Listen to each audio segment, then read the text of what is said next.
Welcome into Game Night Live Rewind and the RPI reveal discussion. Dane Stewart, please be joined by Tim Haslam. And Tim, boy, brackets came out today. RPI final standings came out today. There's a whole host of things to talk about in the lacrosse world. And let's dive right into it. We're going to take you through each bracket, the A, B, and C divisions. And let's start with the C division. Tim, this is the most loaded bracket. Every team that was 33rd and lower in the RPI in this bracket to play it out. You look at first round buys in this bracket, and that includes Pleasant Grove, who I know that you're high on, Bear River, Bonneville, Syracuse, Harriman, and Logan in that order, getting the first round buys. Tim, when you saw this C bracket, any thoughts you had around seedings or maybe some interesting first-round matchups in some of those lower seeds to keep an eye on? Yeah, like you mentioned, Pleasant Grove clearly the favorite in this bracket. It's weird to call a team with a 4-10 record a favorite, but they play in that tough region, that 6A region with Corner Canyon, American Fork, Lone Peak, and their 4 wins have come over C bracket teams, and so it's sort of fair that they're there.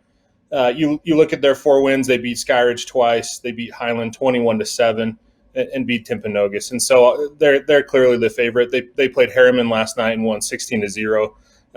Now, I will say with Pleasant Grove, it's which team shows up. And I think Coach Bray Burbage would acknowledge this as well. I saw them losing to Lone Peak 15-3 at halftime last week. Then the next day they went and played Olympus and were competitive. And so that's something to watch as the C bracket goes on, is which teams take it seriously and which teams don't. And so it's kind of hard to predict, but I really like Bear River's team. They've got a great goalie who plays hard. Bonneville, I've watched a couple of times, just a great little team, and Syracuse as well. So it wouldn't surprise me if any of those 4 happen to be in the semifinals.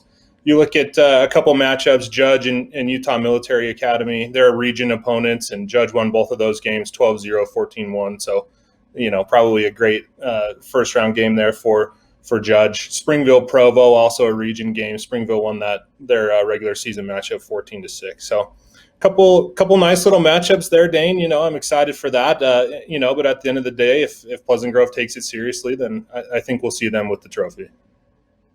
You talked about those top 4 seeds, Tim, in this C division, and one of the ones that to me kind of jumped out, I know, you're big on Pleasant Grove. I thought Syracuse, being a 4 seed, I know they'd have to go through PG in the semis, but this was one of in fact, in the limited research I did, which was not real exhaustive, they might be the only team in this bracket that has scored more goals than they've given up. I feel like Syracuse might be a team to keep an eye on here in the C division.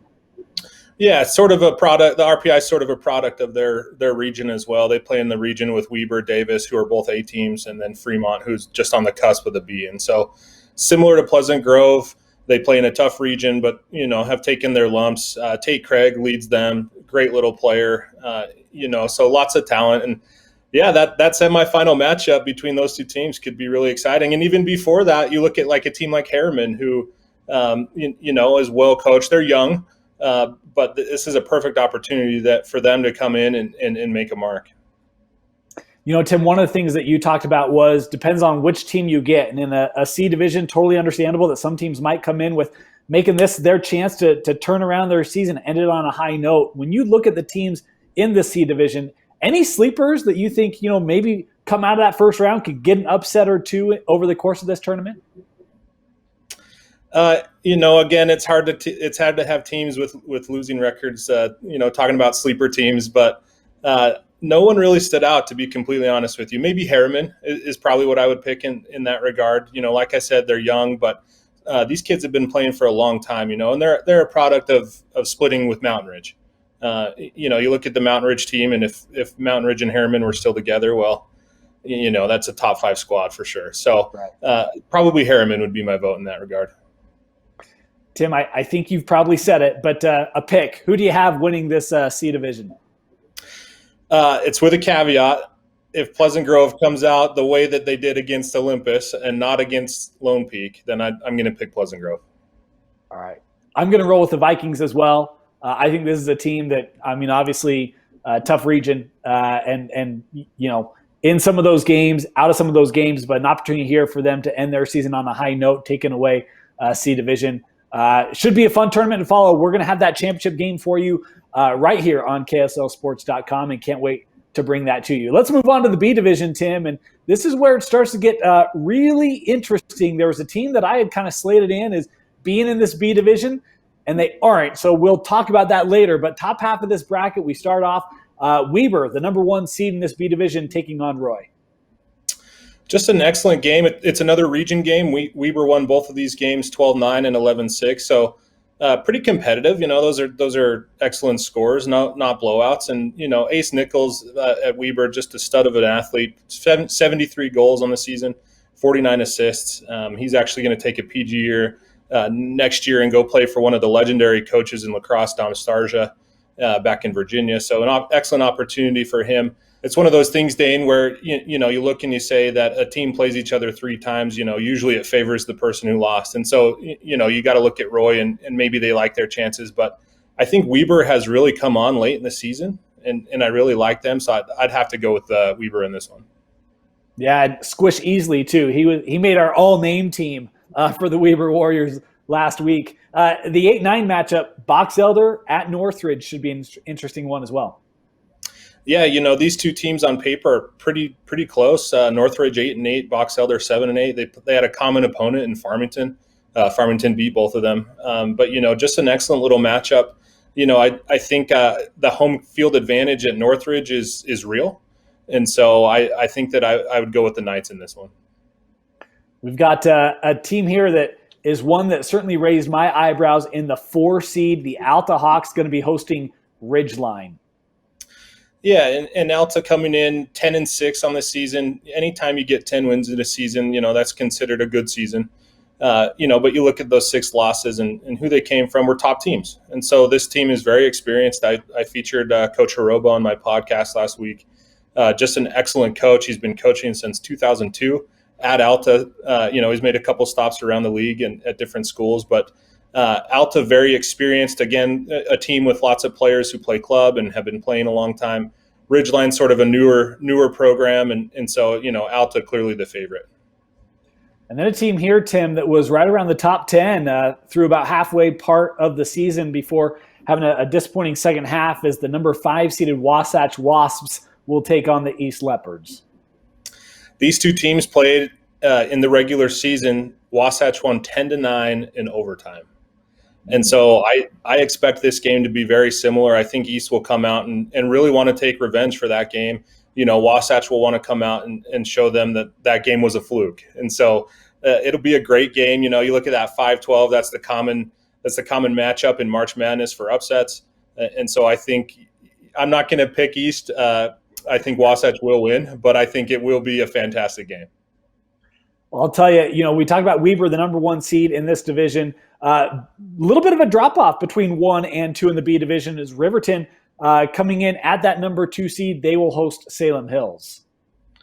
Yeah, Salem Hills, a team that kind of snuck into this B bracket. Good for them. This is their first season in lacrosse, which is awesome.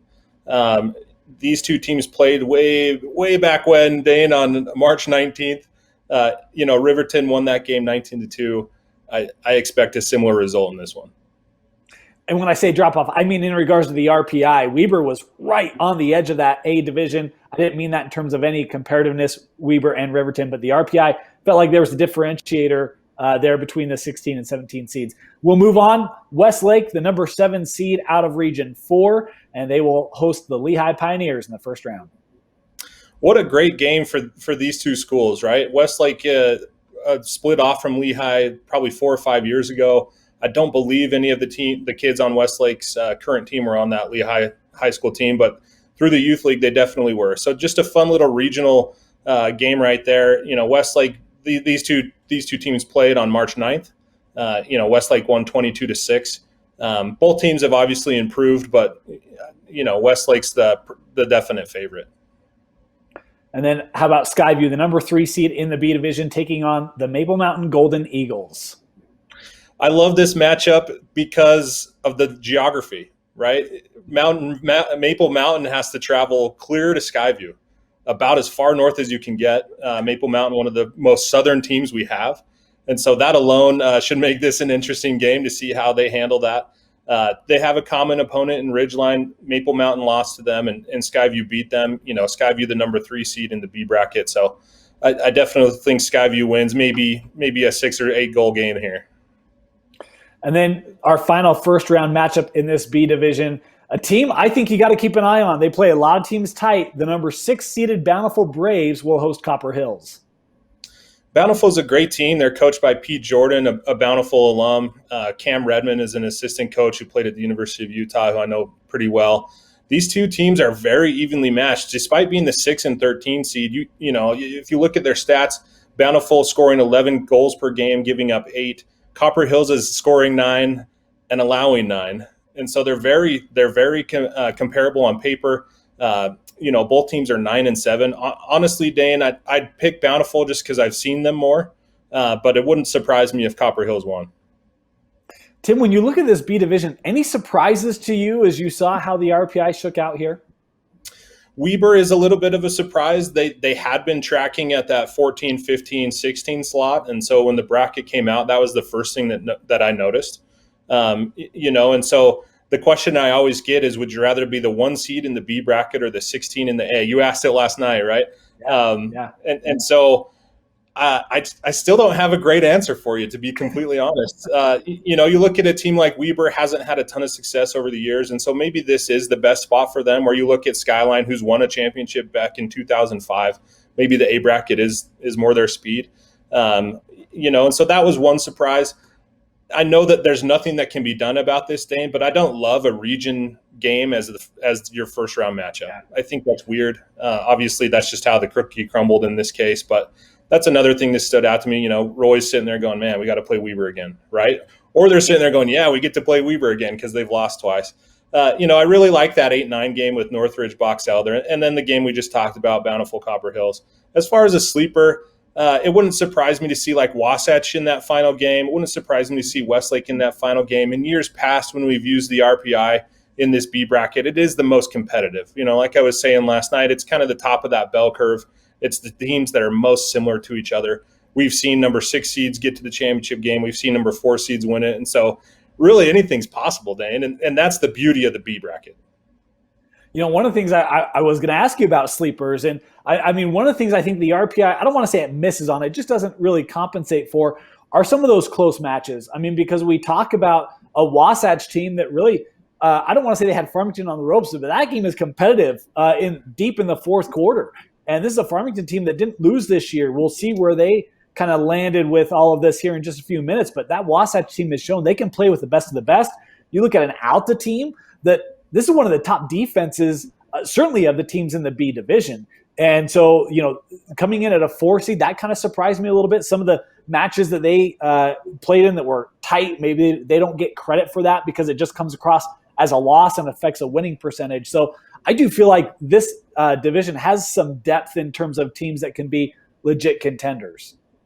And that's the fun part about it, right? And people say, well, why do you even have a B bracket? Why do you even have a C bracket? But I think this is why we have a B bracket. It's competitive games.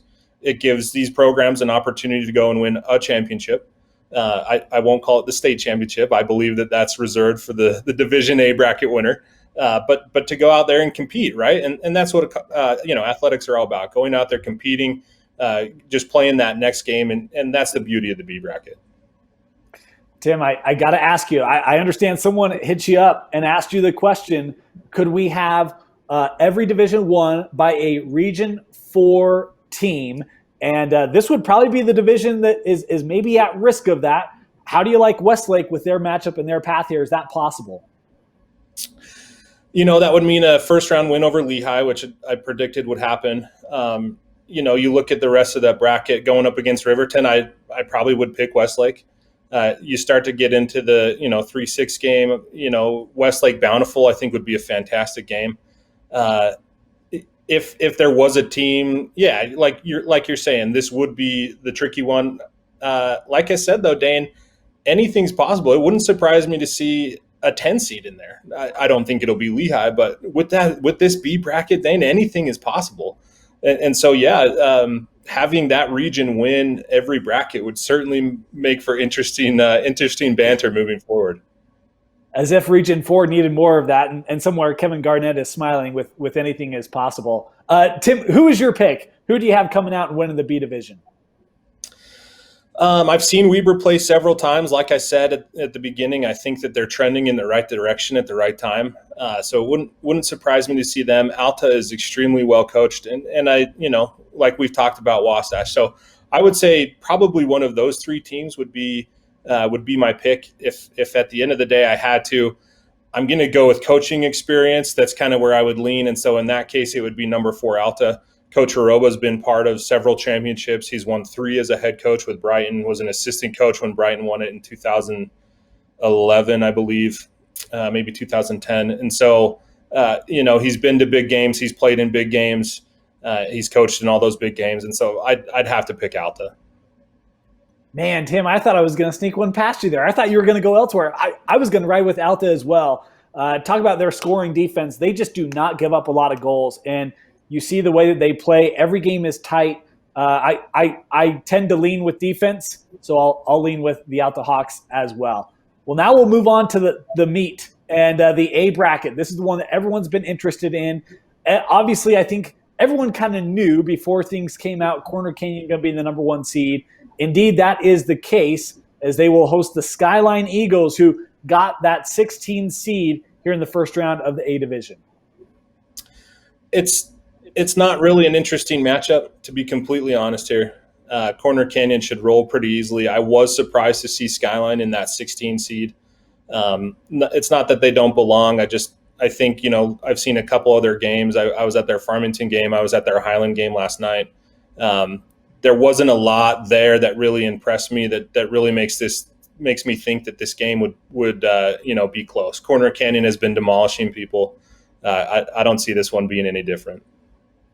2,000th of a point away from Skyline being that number 1 seed in the B division.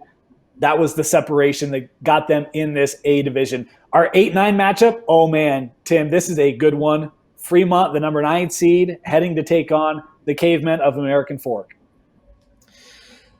An excellent opportunity for Fremont to finally travel south of Davis High School. They've stayed up in the northern part of the state this entire season. The RPI sent them almost as far as they could go away from Fremont, and so an excellent test for them. Now, you look at these teams on paper, you look at some of their best wins. American Fork beat number 2 Park City earlier in the season.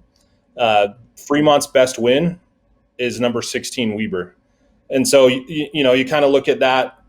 Fremont, their only losses have come to Davis. They lost to them twice. I just don't feel that they've been tested the way that American Fork has. You look at American Fork, they've played Corner Canyon twice. They've played Lone Peak twice. They've played Park City. They've played Pleasant Grove twice. They've played Westlake twice. These are all teams that I feel kind of pass the eye test, and where Fremont, their biggest competition has been Weber or Davis, and they lost to Davis twice. And so even though it's crazy, Dane, because even though they're the 8-9 matchup, you sit there and say that this should be the most competitive game. I think American Fork wins this game easily. I'll tell you, that second Fremont-Davis game, 1-point game, Fremont got up, still lost it. I will talk about surprises. The surprise to me, AF at 8. How does that happen? But we'll get to that later. We move on. Our 4 seed, the Olympus Titans, they were number 2 heading into the RPI being locked down. They dropped a couple spots with that last night of the season loss to Park City. They are the 4 seed, and they will host a familiar opponent, an opponent they played earlier this year, the Timpview Thunderbirds. Yeah, Olympus won that game 13-8. They have a common opponent in Brighton. Olympus beat them. Timpview lost to them. I really like this matchup.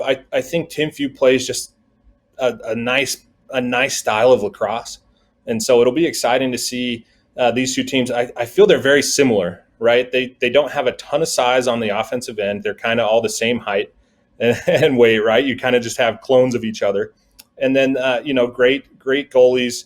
Great defenses. Dane, it wouldn't surprise me if this game was, 7-8, 8-9, somewhere below that 10-goal range. It's just exciting. However, I will say, I've watched Olympus's past 2 games. They beat Brighton last Friday to win the region. It was 16-2. It was 10-1 at halftime. A phenomenal game. If they play that way against Timview doesn't have a chance. Now, if you look at Olympus the way that they played last night, Timview certainly has a chance and could easily come away with a win here. It should be a good one. That Tipview team, man, they've been so close in so many contests. You think an overtime loss to Mountain Ridge. That is certainly a first-round matchup to keep an eye on. How about a pair of teams coming in our 5-12 that are not 6A, not 5A? Green Canyon going to host the Waterford Ravens. Yeah, for those who are new to lacrosse, Waterford has a long history of being great at it. And so to those in the lacrosse community, seeing Waterford there at the number 12 seed is not a surprise. There could be people watching, hopefully, that, have never even heard of Waterford. Small school out in Sandy, excellent lacrosse. Their head coach, Jack Matthews, played at Rutgers, comes from a long line of lacrosse players, went to one of the most famous high school lacrosse programs in the country at Gilman. Just coached fantastically. Their assistant coach is fantastic.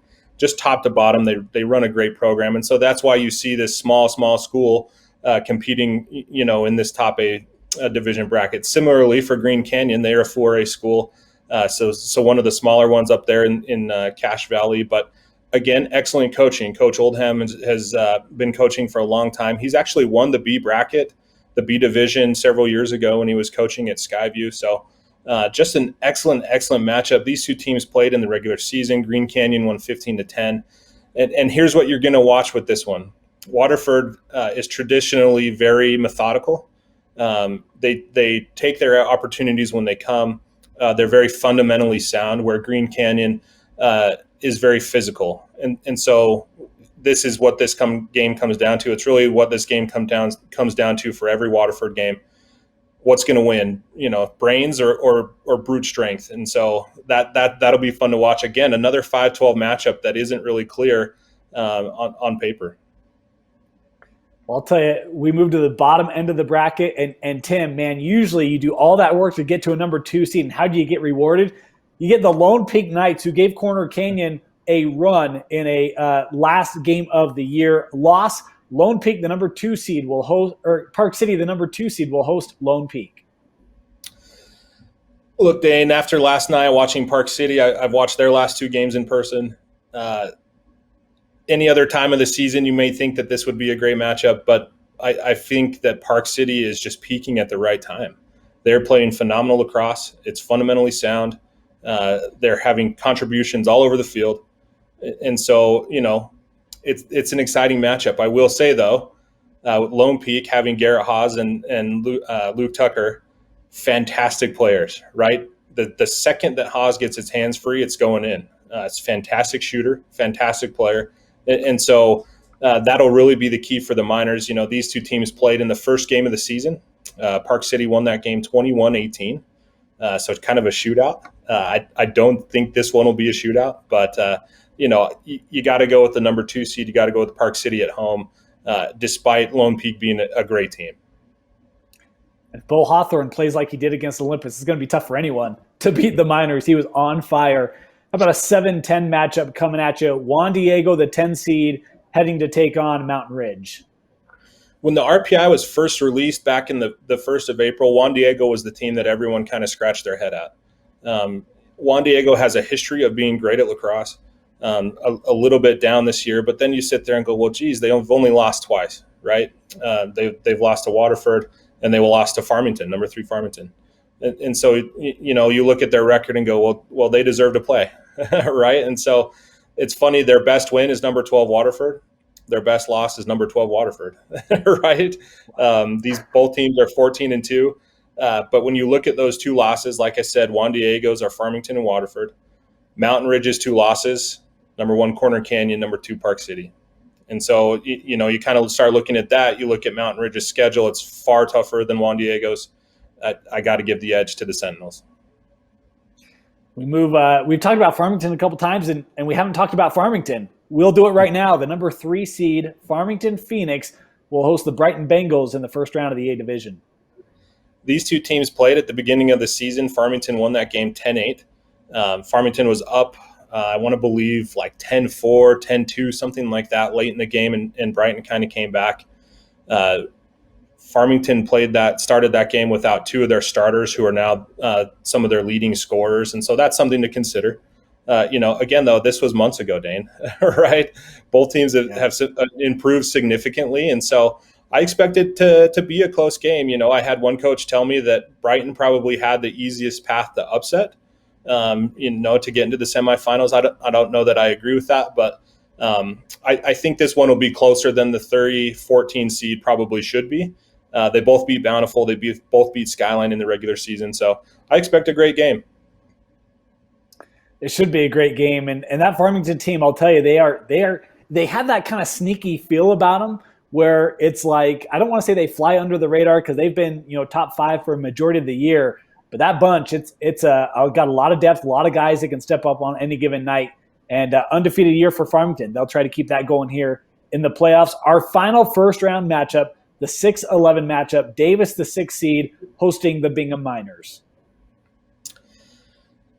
Davis sneaking in at the 6th seed. They won their region. I say sneaking in because similar to Fremont, because they're in the same region, they haven't played a tough schedule, right?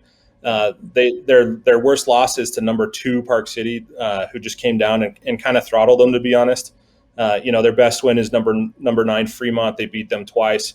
And so it'll be interesting. They're the 6th seed, they're the favorite, going up against a Bingham team, which Bingham getting in at the 11 is probably a little bit of a surprise. They really haven't played anyone. Their first game was against Park City, and that's the toughest team that they played. And then after that, Dane, it's a significant drop off in their schedule. And so I don't feel that they've been tested enough to go and beat Davis. Davis is a good program. And so in this case, I'd have to pick, Davis to move on. Well, they've got a big physical attack man do the Davis starts and going to be tough to slow him down. A bunch of interesting first-round matchups. I mean, as I was going through this, a lot of teams that have 2-3 losses going head-to-head, we typically don't see that in first rounds. It kind of is what makes this A division fun. So I don't want to say there's any sleepers, but if there's a team that could give Corner Canyon a run, Tim, who would you say that is in this A division? The easy choice is Park City. Just with the way that they're playing, they're coached well. Coach Persky is, a New Canaan Connecticut transplant. New Canaan, a famous high school program. Their assistant coach is Cam Hyde, who I actually met by selling him a fishing net, of all things. He's their assistant coach, and he played at Johns Hopkins, one of the most historic programs in all of college lacrosse. And so they're just smart with the ball. I'm not certain that they have the physical talent to match up with Corner Canyon. Time will tell on that one. The team that does have the physical capabilities to keep up with Corner Canyon is American Fork. And so it'll be interesting to see how American Fork kind of comes out and plays in this first round game against Fremont, and then you look to the next round, and if those two teams advance, then they would play each other. And again, it goes back to, if we look at that quarterfinal round, Corner Canyon versus American Fork, that would be their third matchup of the season. And again, if you believe in that whole theory that the third game's the toughest, then American Fork will give Corner Canyon a run for their money, and we won't have to wait till the finals. We'll see it in the quarterfinals. Well, I went to that second matchup, Corner Canyon and AF, and it was competitive for, I think, most of the first quarter. And then Corner Canyon just kind of turned it on, and you could see AF just didn't quite have a response that night. But if there's one thing I know, I don't think a lot of Corner Canyon people are going to be real thrilled with having to play the Cavemen for that third time and in the second round. That was the thing to me that was maybe the most surprising in seeing some of these seedings and the way that it shook out. We talked a little bit about Lone Peak. Felt like they were always kind of 16, 17 for a majority part of the year, and they jumped to the 15 where they're kind of more solidly in. I thought some of the seedings were surprising to me, Tim. Anything that kind of surprised you when you started to look through the bracket here? Again, number 11, Bingham. I didn't feel that they would be that high. They didn't track that high in any of the previous RPIs. So to have them sneak in there is a little high to me. Dane, to be honest, I don't know that it matters. The reality is that once you get into the playoffs, it's about winning and losing. And so every game in this A division is going to be tough. There's no gimmies. You know, you could argue that maybe Corner Canyon has a gimme, but the rest of the teams don't. You have to show up. You have to win your next game. And to be honest, Dane, that's how it should be, right? You shouldn't have, you know, the 4 seed getting a cakewalk in the first round. And we don't have that. All of these games should be competitive. You know, there's some clear favorites, obviously, but I certainly expect all of these teams to come out and play their best. And we should see just some fantastic games here in the first round. I know you talked about a coach mentioned Brighton, Tim, but if you had to pick a double-digit seed to keep an eye on for a potential run to a semifinal or a championship, who would that be? I think it would be probably Brighton. You know, if you look at their path, not a lot of teams know about Farmington, and so they're kind of unsure. I know all about Farmington. I live in Farmington. I coach Farmington. So I don't see it, but you know, the rest of the lacrosse community probably would see that as the team. It's unfortunate for Lone Peak. They would be my second choice, but again, going up against Park City, that's a tall task, Dane. Yeah, it is. It's that was the one to me. It was like, and it's not easy for Park City either. I think that's going to be a good test for them. That Lone Peak team, I think better in their record, and to be a 15 seed, I mean, that's certainly not an easy first round matchup, but Park City is playing really well right now. Tim, do you dare go with anyone other than Corner Canyon to win this division? Definitely not. All right, me either. They're just too good. They've shown it, you know, game in and game out. Even in their close games, they still find a way to win, which is what you need out of a championship team. You look at their coaching staff, and it's unreal. You know, there's coaches who have won division, you know, top tier titles. You look at Coach Holmes, who's won at Juan Diego. You know, you look at Coach Ika, who's been around for a long time. Just a fantastic game. What he does well is actually manages his assistant coaches. There are so many personalities on that sideline, and he gets them all to mesh because he's in charge. And it's actually fun to watch. They have Josh Stout coming to practices. They have legends like Walker Bateman, Jeff Broska. Just, I mean, Dane, the years of experience on that coaching staff is phenomenal. And they've all coached out of the state. They've all coached in club. You know, some have coached in college. Like it's incredible to just the amount of experience. And so you're not going to coach Corner Canyon. Now on the field with the players who actually win the game, you're going to have trouble defending John King. You're going to have trouble defending Mason Quick. Eric Nilsson, one of my favorite players, is just so sneaky that, you know, he gives teams fits, and it's fun to watch, to be honest with you. Now, do I think that they're going to go out and score 20 goals a game in the playoffs? I don't think they will. You know, we see a tendency that these playoff games have lower scoring games, which is fine, but man, I'd be shocked if you know, we find that they're down in a game and they don't come back to win. I'd be shocked. I just feel like their versatility, man. I mean, if you want to pack the inside, that's fine. They'll, you know, snipe it from 12, 15 yards out. And if you want to come out and man up, then they'll just beat you with their speed. It is a tough matchup for anyone in this A division to try to deal with Corner Canyon. It'll be fun to see if they can deal with that pressure, that expectation. Undefeated season on the line. They and Farmington, the only two that have not lost, and one of those teams will have to lose at some point by the end of it as we crown a champion. We do want to remind you we will have semifinals and championships for you in both the A and B divisions, and the C championship for you as well, right here on KSLSports.com.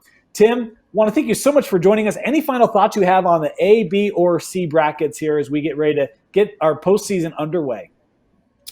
It's a bittersweet time of year. You always hate to see the regular season end, but you got to love looking at some of these matchups. You got to love that now, you know, everything's on the line, and it'll be interesting to see who comes out and proves me wrong. That's what I want to see. I want to see these teams prove me wrong, Dane. You know, and I would love it. And at the end of the day, I just want the best competition possible, and I think we have that here. There are a few exceptions that, you know, a couple head scratchers, but at the end of the day, the teams who are supposed to be in the A bracket are in the A bracket. You know, the teams that fit in the B bracket are in the B bracket. You know, you could argue with their placements, but at the end of the day, I think that those are correct. You look at that second round for the A bracket, Dane, and there could be some just phenomenal matchups, right? You have Corner Canyon, American Fork. We talked about that. Olympus, Green Canyon would be an excellent game. Park City, Mountain Ridge would be a great rematch. They played last Saturday. And then you look at Farmington, Davis. Dane, that's a great little rivalry game. You know, Farmington essentially broke off from Davis. a couple years ago. The seniors on Farmington's team played at Davis their freshman year. And so, that's of course assuming there was no upsets, but I'm just excited. I can't wait. Should be a great couple weeks of lacrosse. Well, Tim, we want to thank you so much for joining us. You've been a great addition to our lacrosse coverage, and excited to have you continue with us through the remainder of the season as we take you to champions in our A, B, and C divisions. For Vince Francis and Tim Haslam, my name is Dane Stewart. Thank you for joining us, and follow playoff coverage of lacrosse right here on Game Night Live Rewind, presented by Haslam Associates and brought to you by the Utah Army National Guard.